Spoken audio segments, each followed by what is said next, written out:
What's up YouTube? Chris Matthews here again, back with another video. In today's episode, we're going to be going over how I made my Where You Are remix by John Summit and Hayla in Ableton. So, now that I have this project file opened, we can get started. Before we do, if you guys haven't given a listen to this remix yet, please do, it'll mean a lot. The link is in the description down below. So, now we can get started. So what I first did here is I grabbed the acapella for the track. I'm not really going to play much of it, only because I don't want to get copyrighted. So during bits and pieces, I'll play some of it, but that's about it. To make the vocal sit better in the mix, what I first did was I grabbed this EQ8 and took out some of the low end here up until about 100 Hertz, just so that the low end isn't muddied. I also took some of the mids a little lower, very, very slightly, but I just thought it sounded better the way it was coming through.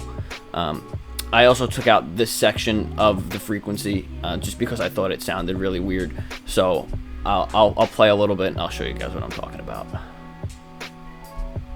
Let me solo it and okay. You have to grow strong enough to light this fire. So I didn't really like that frequency, so I just removed it by putting a cone here and increasing the Q so that it becomes more, it gives it a tighter region to go through. Then I increased the high slightly by just boosting it down here at around the 7,000 Hertz range. Then I added a compressor so that the track volume won't get too loud during certain parts of the mix. It'll control that. And then a saturator here as well, which will just give this vocal some extra drive and stand out in the mix. Then I added a glue compressor here, which this pretty much just glues this vocal. It does exactly what it kind of says. It glues this vocal to the rest of the mix. I think that it provides some sustain here when all the instruments are playing. So just a rule of thumb that I like to follow, you want to make your threshold around 3 times less than the makeup. So the makeup times 3 is around where you want to have your threshold. Obviously this one isn't exactly 3 times, but just playing around with it, you'll find that sweet spot and it'll work out. So how I like starting off making my tracks is just throwing down a simple bass line, usually using a respace. I can click into the actual MIDI here, show you guys the progression that I decided fit best with this track and the vibe that I was going for. So I can just play you a little bit of this progression here. It's just pretty much just a normal respace used and created in Serum. You can see it right here. It's just pretty much your normal presets here with a filter and some unisons added. So this is pretty much what this respace sounds like.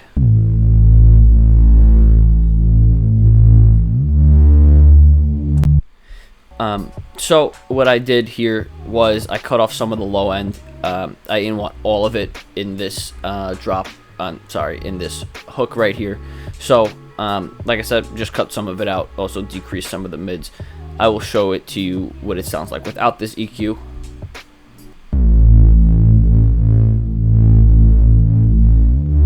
And then with the EQ.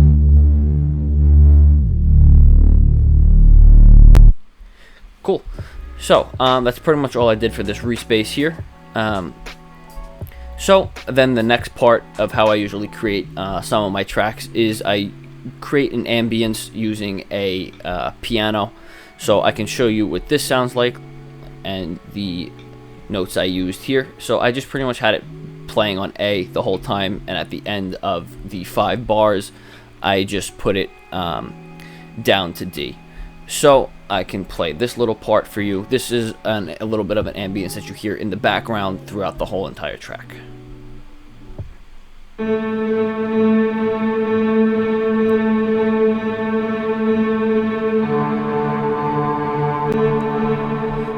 So, yeah, so you can hear that is really just washed out with a lot of reverb and delay.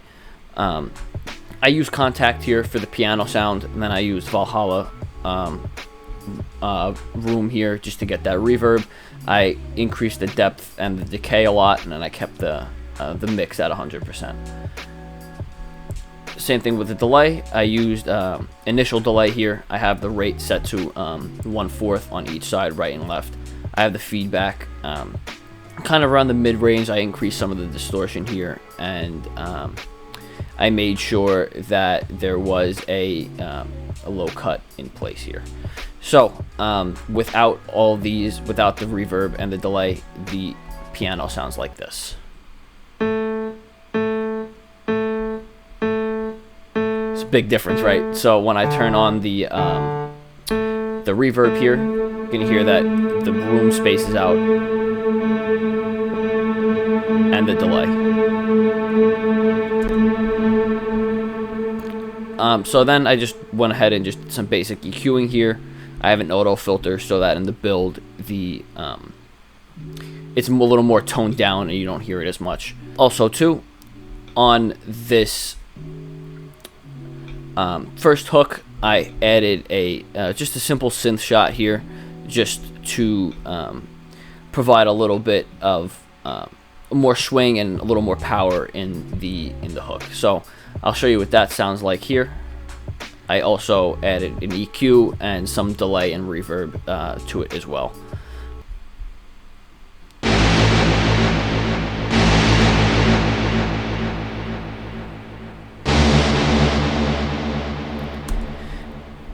Along with this reverb and delay here, I also added a stereo imager, where I just decreased it a little bit so it's a little more down the center rather than wide out. So I can show you what this sounds like all put together. So let me just solo all this stuff.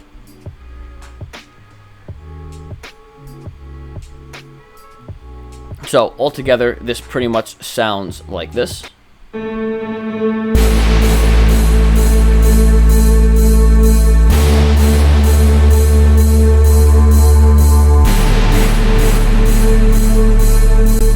So that's just pretty much the main elements in this hook right here. I also added some noise, and I reversed it so that it flows into this more smooth. So I can show you what I did for this noise here. I believe I just used a synth. Yeah, I used a synth sample here.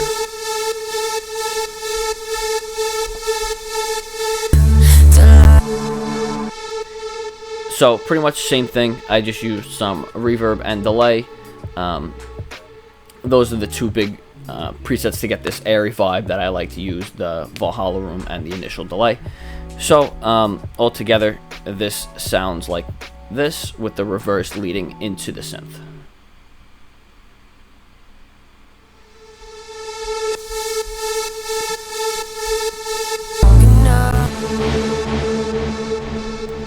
So all together, on this grouping, I have an EQ. I took out the low end here, and I cut off some of the high frequency at the end, just so that it doesn't bleed in mixed frequencies. I also added an OTT compressor here,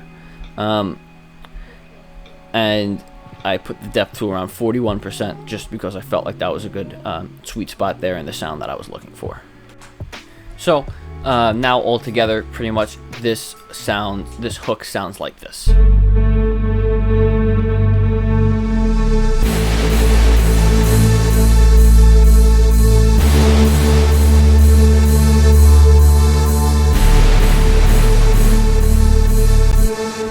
Also, I'm not sure if you can hear, but I did also do some pitch bending on the respace and the sub bass in the hook as well.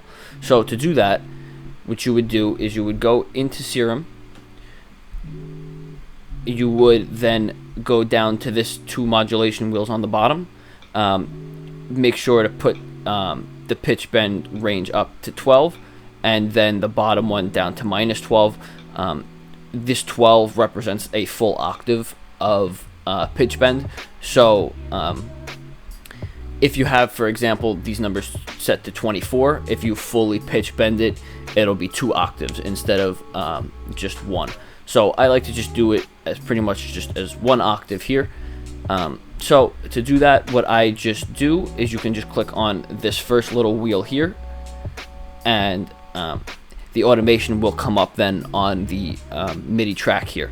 So as you can see, I just did some pitch bending at the end of every 8-bar loop here,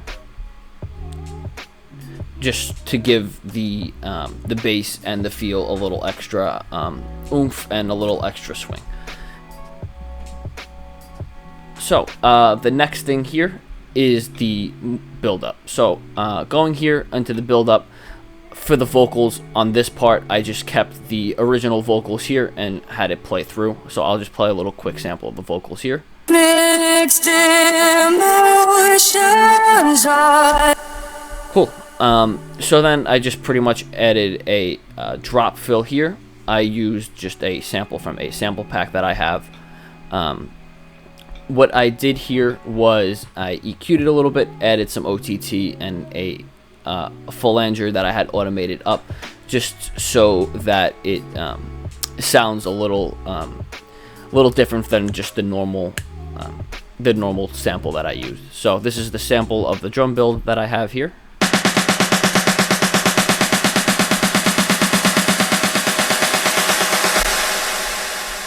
Cool. So you can also hear that there is some reverb being added and stuff like that as well. So down here on my master, I have a endless smile that is working as well, just so that the to give the build up a little more reverb and having it prepared for the drop.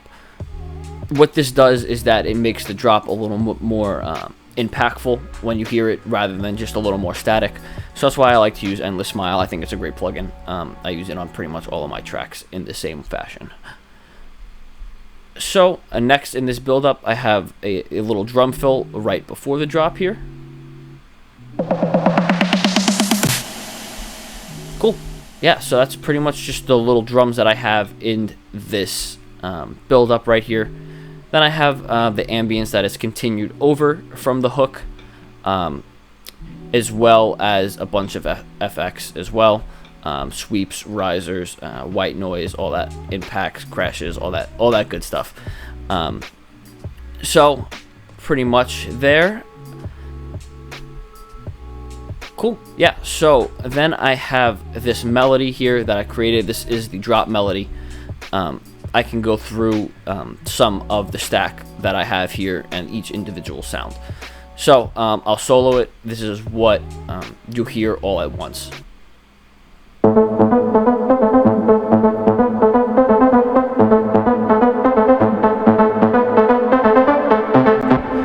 So you can hear that it's filtered down.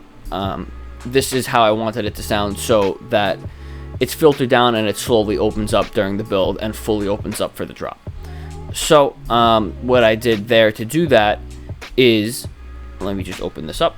I have a glue compressor, OTT, some kickstart that is turned off just for the build and will be turned on for the drop.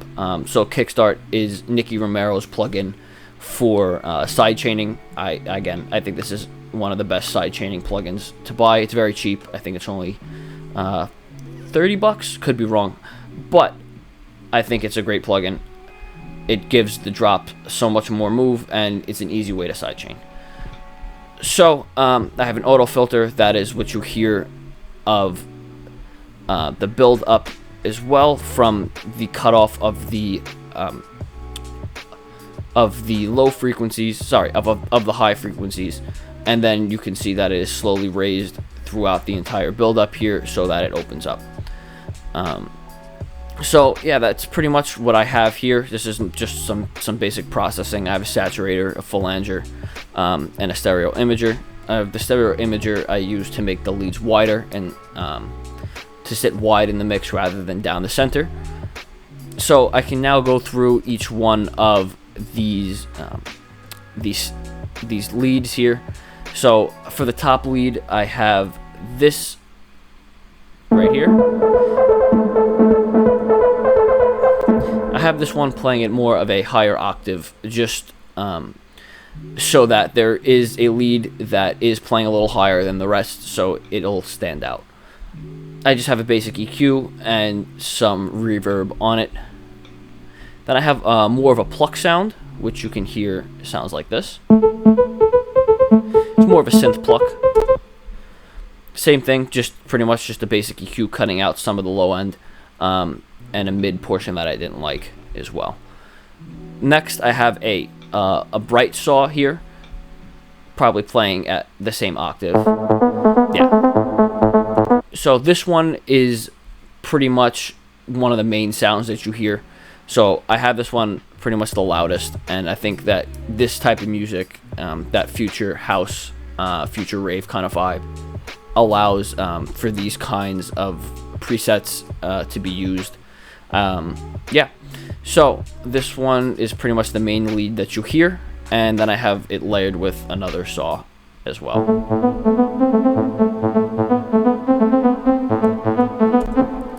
So, like I said, all together, I'll play them one more time, and it sounds like this, fully opened in the drop with the sidechain.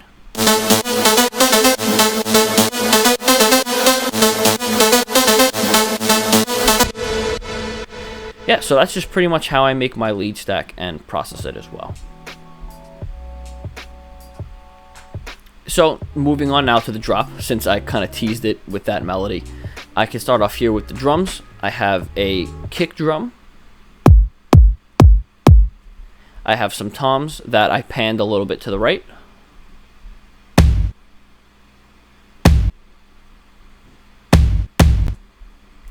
A clap that I panned to the left. That's just pretty much a normal clap, and then I also have a festival clap on top of it, which is a little more airy and has some more reverb.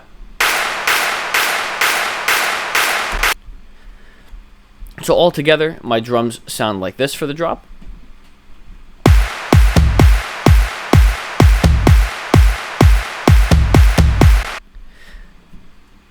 So I have my kick here. I cut off a little bit of the low frequency and took down some of the mids just because the kick was a little too punchy. So instead of looking for another one, I just EQ'd it to how I liked it. A compressor, and I also made my kick mono. Then I have my toms here. I didn't put any real processing on the toms, the claps, or even the festival claps here as well. On the whole drum bus, though, I do have a glue compressor as well to just kind of tie it into the rest of the drop. Also, also added, I do have some crowd noise here. It just adds some ambience in the background for the drop to fill up those high frequencies and more of the mid-range, since this is a crowd noise.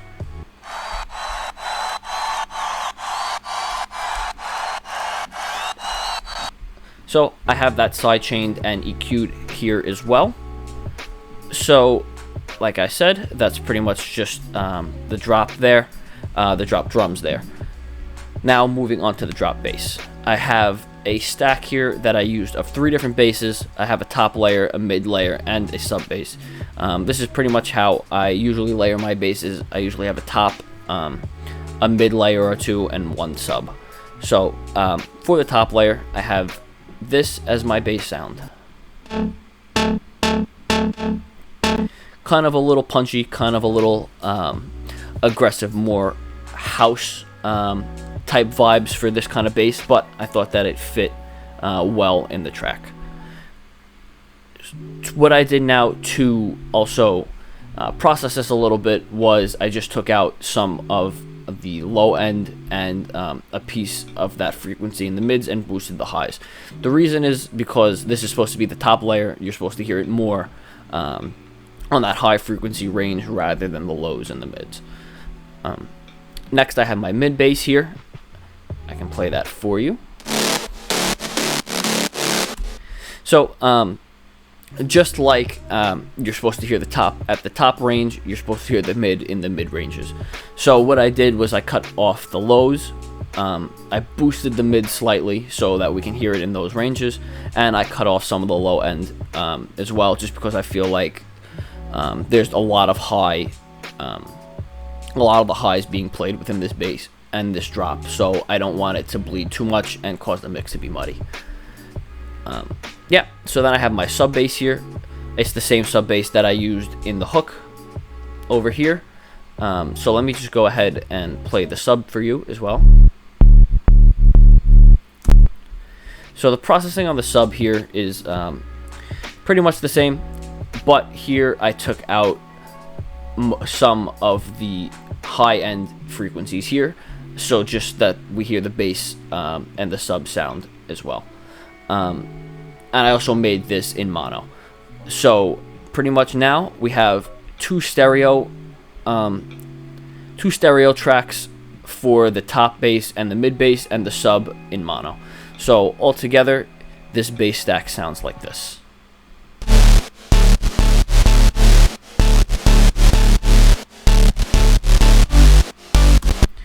Now on the whole entire drop bass bus here, I have a kickstart, I have a compressor, and I have a glue compressor as well. Can't go wrong with compression here. You don't want to over compress, but I do think it's important to have a compressor on a lot of the components within the track. Then I just added in that synth shot as well that you heard in the hook into the drop as well. So in the drop it sounds like this.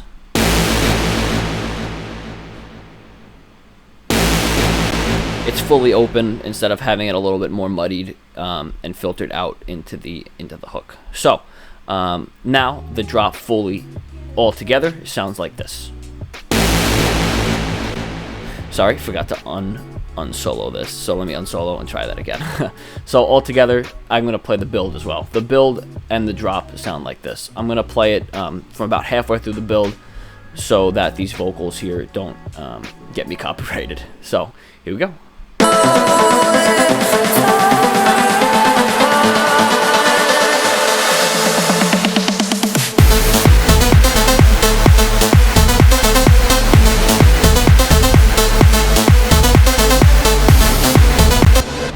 So, as you can hear too, a little bit on every fourth bar, every fifth bar or fourth bar, sorry. So every fourth bar, I have a little white noise shot here, just so you can hear it in the drop a little bit. It sounds just like this. I also have this in mono.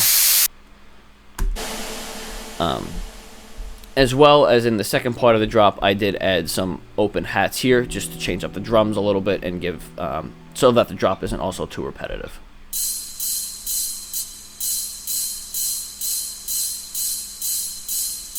Cool.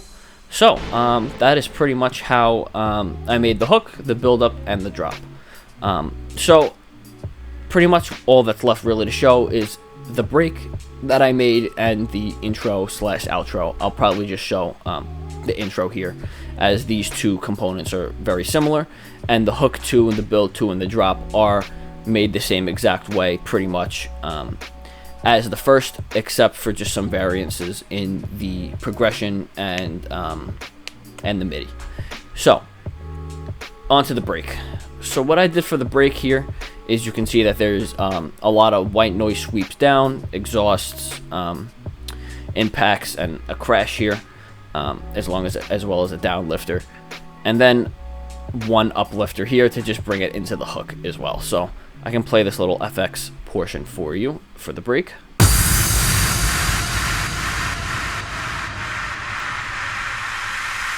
And then the up sweep here.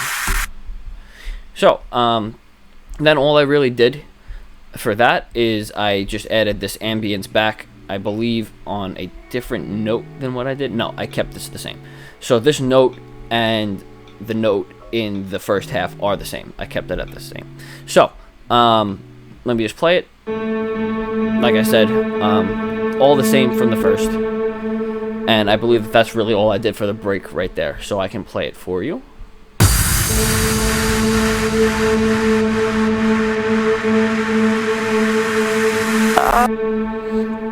And then the vocals come back in and we start the second hook as well. I do actually want to bring up some of the vocal chops slash variants that I added into the second drop. I do have some vocal ambience that I added here, so I can play that for you. So pretty much all I did was I took a little piece of the vocal, I just looped it a bunch of times and added reverb on top of it, as well as some delay, an auto pan, and a saturator, as well as a compressor. So in the drop, it'll give it a little more ambience and a little different sounding from the first. Then I added a second little vocal section here that I did use in the intro and the outro, so I can play this part as well. And together, when it bleeds back into the first part, it sounds like this.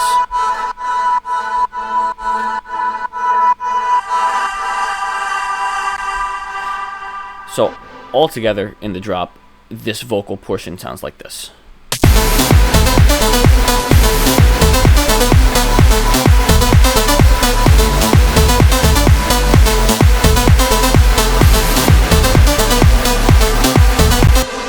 Great.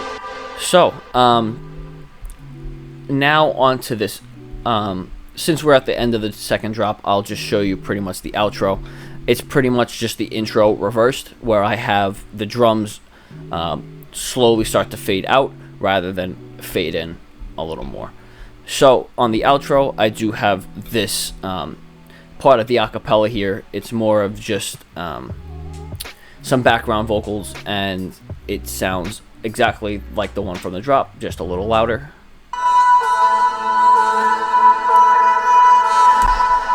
On top with the kick, the toms, the clap, and the festival clap from the drop right here.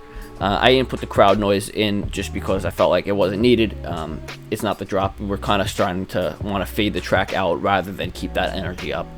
So I added back in the respace as well, the ambience, the synth shot, and the effects as well. I did not want to add back in the sub bass here for that same reason, as I wanted to give this part of the track the sound that it was starting to fade out, rather than like I said, keeping that energy up.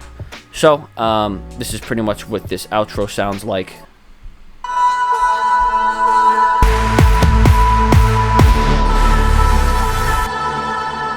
So at the end, you can hear that there's this little reverb tail. On the master here, I just have some of the Endless Smile playing out as well, and some of the reverb tails created here, and that's, I believe, would be pretty much it. So yeah, I think this is all that I really have to go over today. So that is how I made my remix to John Summit's track, Where You Are. I hope you guys enjoyed the video and you learned something by me going through all this stuff. If you have any questions, please leave them in the comments below. I will be more than happy to answer them. Also, please make sure to like, subscribe, and share this video. I really appreciate it. It helps me grow the channel and allows me to make more content for you guys. So, until next time, Chris Matthews out. Peace.